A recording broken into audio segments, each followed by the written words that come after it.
ஐயா எடப்பாடி அதை விட பெரிய ஞானியா இருக்க. அவர் என்ன பேசுறாரு? உண்மையான திராவிடத்தின் வாரிசு நாங்க தான். ஆளை பார்த்தா ஐயா உங்களை ஆளை பார்த்தா அப்படி தெரியலையா? அதுல அவர் அறிக்கையில சொல்லிருக்காரு, சமூக நீதி, சமத்துவம், சகோதரத்துவம், சுயமரியாதை. இந்த வார்த்தையை நல்லா கவனிச்சுக்கணும்டா. சுயமரியாதை என்ற சொல்லை உச்சரிக்க ஒரு தலைவர்களுக்கு, ஒரு உறுப்பினருக்கு தகுதி இருக்க. திராவிடம் என்றால் என்ன? ஆரியத்திற்கு எதிரான கோட்பாடு. ஆனால் 30 ஆண்டுகளாக இந்த நிலத்தில் திராவிட தலைமையை ஆரியம் ஏற்றது அம்மையார் ஜெயலலிதா. ஆரிய பெண்மகள் அம்மையார் ஜெயலலிதா எப்படி தலைமை ஏற்றார்? அப்ப திராவிடம் என்ன ஆனது?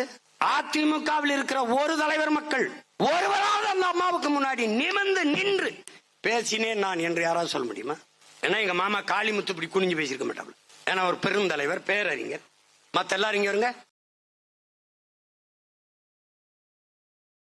அந்த அம்மாவை விழுந்து கும்பிட்டா கூட சரி பரவாயில்ல, ஒரு தாய் குழுந்து கும்பிடுறாங்கன்னு ஒரு பெண்ணை வணங்குறாங்க. காரு டயரை விழுந்து கும்பிட்டது என்ன சுயமரியாதை? கார் அங்க வரும்போது இப்படி நின்னது என்ன சுயமரியாதை? நம்ம ஐயா மாண்புமிகு ஐயா எதிர்கட்சி தலைவரை கேட்போம். நீங்க அம்மையார் சசிகலாவுல காலில் விழுந்து அப்படி தவந்து போய் அந்த முதலமைச்சர் பதவி அறிவிக்கும் போது கும்பிட்டியலே, அதுதான் சுயமரியாதையா? நீங்க பேசுறதுக்கு இந்த செயலுக்கு எவ்வளவு எப்படி இருக்கு பத்தியல? இதுதான் தமிழனின் தன்மான தலை நிமிர்வா?